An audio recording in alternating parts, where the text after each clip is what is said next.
Biblia hay tres personas que experimentaron la muerte dos veces. En primer lugar, tenemos a Lázaro. ¿Cómo es eso siquiera posible?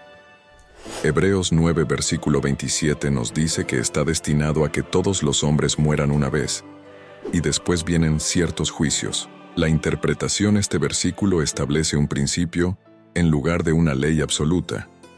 Por ejemplo, Lázaro y otros fueron resucitados de entre los muertos, y aparentemente murieron dos veces.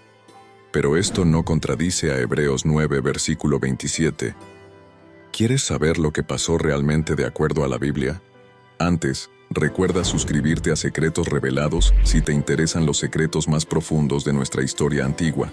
También activa la campanita de notificaciones para que no te pierdas de nuestro contenido en el futuro. Vamos a comenzar. El primero de esta lista fue un amigo de Jesús. Este milagro fue notable por dos razones. Primero, Jesús fue parte de este gran testimonio. Segundo, fue también el momento en que Jesús lloró. Lázaro, junto con sus dos hermanas, María y Marta, eran discípulos de Jesús, mencionados varias veces en los Evangelios, incluido Juan 11 versículo del 1 al 2. Sin embargo, en esta ocasión, Lázaro estaba enfermo y cerca de la muerte. Sabiendo que Jesús tenía el poder para sanar a su hermano, María y Marta enviaron un mensaje a Jesús, suplicándole que viniera. Juan 11, versículo 4. Cuando Jesús escuchó esto, declaró que la enfermedad no terminaría en la muerte, sino que sería para la gloria de Dios, para que el Hijo de Dios fuera glorificado a través de ello. Al recibir el mensaje, Jesús afirmó que la enfermedad no resultaría en la muerte, sino en la gloria de Dios. Estas circunstancias adversas, al igual que las del ciego, no eran el resultado del pecado. Estaban destinadas a honrar a Jesús. La enfermedad de Lázaro no era un castigo ni una señal de desafío. Más bien cumplía una función espiritual. Juan 11 versículo del 5 al 6 afirma: Jesús amaba mucho a Marta, a su hermana y a Lázaro. Así que, al enterarse de que Lázaro estaba enfermo, decidió quedarse 2 días más en el lugar donde estaba. Aunque Jesús sentía un profundo afecto por Marta, su hermana y Lázaro, optó por retrasar su llegada, desafiando aparentemente su promesa de recuperación. Esta situación revela una verdad esencial sobre la oración. En momentos de lucha, anhelamos que Dios responda de inmediato. Cuando eso no sucede, la tentación nos asalta, haciéndonos pensar que a Dios no le importa. Pero la realidad es que no comprendemos su tiempo ni sus objetivos, ya que sus formas no son las nuestras. Existe un propósito detrás de sus aparentes contradicciones. Responde de esta manera porque nos ama y busca su gloria. Confía siempre en sus promesas. Juan 11, versículo del 7 al 8. Después de estos 2 días, Jesús dijo a sus discípulos: «Volvamos a Judea». Los discípulos, preocupados por la seguridad de Jesús, le dijeron: «Rabí, los judíos intentaron apedrearte y ¿ahora piensas ir allá de nuevo?». A pesar de las advertencias, Jesús les comunicó que Lázaro estaba dormido, refiriéndose a su muerte. Aunque los discípulos pensaron que hablaba de un sueño literal, Jesús les explicó claramente que Lázaro había muerto. Aunque Lázaro llevaba 4 días muerto y enterrado cuando Jesús y sus seguidores llegaron a Betania, Jesús proclamó: «Yo soy la resurrección y la vida». Aunque Marta expresó su fe y dudas, confió en Jesús como el Mesías y el Hijo de Dios. En medio de la incertidumbre, comparte tus dudas con Dios en oración, creyendo en su capacidad para manejar tus decepciones y desafíos espirituales. Jesús, como fuente de vida eterna, aseguró que aquel que cree en Él nunca morirá, sino que pasará directamente de la vida física a la vida eterna. Juan 11 versículo del 31 al 35, nueva versión. Cuando los judíos que consolaban a María la vieron levantarse rápidamente y salir, la siguieron pensando que iba al sepulcro para llorar. Al llegar al lugar donde Jesús estaba, María se postró a sus pies y dijo: «Señor, si hubieras estado aquí, mi hermano no habría muerto». Jesús, al verla llorar y a los judíos que la acompañaban también llorando, se conmovió profundamente y se turbó. Preguntó: ¿Dónde lo han puesto? Le respondieron: Ven, Señor, y lo verás. Jesús lloró. Estas palabras reflejan las mismas expresadas por su hermana Marta. Jesús, conmovido por su llanto, pidió ver la tumba. La respuesta a la tristeza y las dudas de María fue el llanto de Jesús. Aunque breve, esta es la frase más significativa en toda la Biblia. Jesús lloró, mostrando su profundo afecto por Lázaro ante María y Marta. Algunos se desconcertaron, cuestionando por qué alguien capaz de devolver la vista a los ciegos no pudo mantener con vida a un hombre enfermo. Jesús, desafiante, ordenó quitar la piedra que cerraba la boca de la cueva funeraria. Por si no lo sabías, en la época de Cristo, las tumbas selladas con piedras eran comunes. Curiosamente, las piedras se colocaban en una ranura inclinada, lo que permitía cerrar la entrada con facilidad y abrir con esfuerzo. En este momento, Marta se opuso, consciente de la descomposición que ocurriría tras 4 días de muerte. Jesús le recordó que, si creía, vería la gloria de Dios, desafiándola a demostrar su fe. Luego Jesús clamó con voz fuerte: «Lázaro, ven fuera». El hombre resucitó, aún envuelto en vendajes, mostrando un adelanto de la futura resurrección. Lázaro experimentaría la muerte física nuevamente, pero quienes creen en Jesús participarán en la resurrección eterna y vivirán para siempre. Otro ejemplo es el hijo de la viuda de Sarepta durante un oscuro periodo en Israel. A pesar de las advertencias de Dios, el rey Ahab promovió la mezcla de la adoración al verdadero Dios con prácticas paganas, liderando con mal ejemplo. La idolatría se convirtió en un problema social. Elías, llamado por Dios, predijo una sequía como castigo. Durante la sequía, Dios dirigió a Elías a Sarepta, una ciudad gentil, donde una viuda lo alimentaría. Este movimiento desafiante llevó a Elías a depender de la gracia de una viuda, a menudo marginada en la sociedad, para su sustento. La historia resalta la provisión sorprendente de Dios en lugares inesperados. Este profeta mostró un carácter audaz y valiente, desafiando a falsos dioses en el Monte Carmelo. Su vida también incluyó momentos de desánimo, pero con fortaleza espiritual.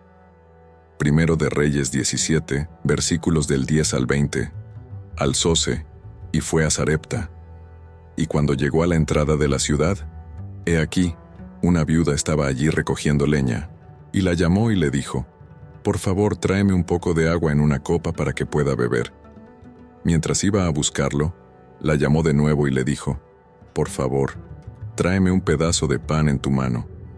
De hecho, allí estaba la viuda recogiendo leña, revelando así su condición de mujer sumida en la pobreza, ya que recogía restos para usar como leña. Elías probablemente pensó que Dios lo llevaría a una viuda inusualmente rica, pero en cambio, Dios lo llevó a una viuda gentil y pobre, sometiendo la fe de la viuda a una prueba extraordinaria, al pedirle que diera a un desconocido del cual no sabía nada. La pequeña limosna necesaria para evitar que su hijo pereciera era esperar demasiado. Dios había elegido a esta mujer, pero no solo la eligió para un milagro, la eligió para servir. Aunque trajo felicidad a esta mujer, también implicó servicio. Primero de Reyes, versículos del 12 al 17. Pero ella dijo: «Vive el Señor tu Dios, que no tengo pan, solo un puñado de harina en la tinaja y un poco de aceite en la vasija. Y veo que estoy recogiendo unos pocos palos para ir, prepararlo para mí y para mi hijo, para que lo comamos y muramos». Elías le dijo: «No temas». Esta fue la palabra que Dios habló a la viuda a través de Elías: «Ve y haz como has dicho, pero primero hazme un pequeño pan de ello. La tinaja de harina no se agotará, ni la vasija de aceite se vaciará hasta el día en que el Señor haga llover sobre la tierra». La viuda realmente lo hizo, dando voluntariamente y arriesgándose mucho, confiando en la promesa de Dios. Ella, él, y su familia comieron durante muchos días. Primero de Reyes, versículos del 17 al 18. Después de esto, el hijo de la mujer, la dueña de la casa, se enfermó gravemente hasta que dejó de respirar. Ella se dirigió a Elías preguntándole por qué él, como hombre de Dios, había venido a ella para recordarle su pecado y llevarse a su hijo. Después de experimentar días felices con la provisión milagrosa de Dios, la alegría se vio empañada por la enfermedad y la muerte del hijo de la viuda. Ella ya estaba de luto por la pérdida de su esposo cuando su hijo falleció. No solo sufrió el dolor que cualquier madre sentiría después de la muerte de un hijo, sino también el dolor de alguien que perdió la única esperanza que tenía para el futuro. Ahora, todas sus esperanzas fueron completamente destrozadas. Primero de Reyes, 17 versículos del 19 al 20. Pero él le dijo: «Dame a tu hijo». Luego lo tomó de sus brazos, lo llevó a la habitación de arriba donde vivía y lo puso en su propia cama. Y clamó al Señor y dijo: «Oh Señor, Dios mío, ¿has traído también mal sobre la viuda con quien estoy quedándome, causando que su hijo muera?». Tomó al niño de sus brazos. Detalle vívido que muestra que la viuda aferraba fuertemente al niño muerto. Luego clamó al Señor, oró con todo su corazón y tuvo una relación cercana con Dios. En su oración, le pidió a Dios que arrojara luz sobre esta tragedia aparentemente inexplicable y más allá de la redención. Primero de Reyes, versículos 17, 19 y 20. Primero de Reyes 17, versículos del 21 al 24. Entonces, él se extendió sobre el niño 3 veces y clamó al Señor diciendo: «Oh Señor, Dios mío, te ruego que devuelvas la vida a este niño». Y el Señor escuchó la voz de Elías, y la vida del niño volvió a él. Revivió. Elías tomó al niño, lo bajó de la habitación de arriba a la casa y se lo entregó a su madre. Elías dijo: «Mira, tu hijo está vivo». La mujer entonces le dijo a Elías: «Ahora sé que eres un hombre de Dios y que la palabra del Señor en tu boca es verdad». Fue una oración inusual, ya que Elías se extendió sobre el niño 3 veces y clamó al Señor. No fue por su técnica de oración, sino por su fe, que Dios respondió a esta oración. Luego, el Señor escuchó la voz de Elías, el hijo volvió a la vida, y Dios proveyó de todas las maneras posibles para la viuda, no solo al proveer milagrosamente comida, sino también al devolverle la vida a su hijo después de estar muerto. Las resurrecciones de Jesucristo, según la Biblia, eran milagrosas y con autoridad divina. En el caso de Dorcas, también conocida como Tabita o Dorca, era una discípula de Jesús y formaba parte de la iglesia primitiva en Jope. Aunque vivía en Jope, su actitud generosa era ampliamente conocida. Su identidad se caracterizaba por ser una mujer sumamente generosa, emocionada por ser parte del avance del reino de Dios y amante de cuidar a los necesitados a su alrededor. La Biblia relata que ella hacía actos de bondad de manera habitual, donando ropa, dinero y mucho más. Hechos 9 versículos del 36 al 42. En cierto momento, Dorcas se enfermó y murió. Después de lavar su cuerpo y colocarlo en una habitación de arriba, los discípulos, al enterarse de que Pedro estaba cerca, les enviaron a 2 hombres pidiéndole que no demorara en venir. Pedro al llegar fue llevado a la habitación de arriba, donde los discípulos y las viudas lloraban, mostrándole las túnicas y prendas que Dorcas solía hacer. Pedro, después de enviar a todos afuera, se arrodilló, oró y dijo: «Tabita, levántate». Y ella abrió los ojos, se sentó. Pedro le dio la mano y la presentó viva a los santos y viudas. La noticia se difundió por toda Jope y muchos creyeron en el Señor. La distinción de Dorcas radicaba en su manera desinteresada de dar, construida en la generosidad genuina y no en la necesidad de aparentar o actuar bien, algo que debemos aprender, especialmente en estos días tan superficiales. ¿Cuál es tu resurrección bíblica favorita y por qué? Además, ¿cómo impactan las resurrecciones bíblicas en tu fe?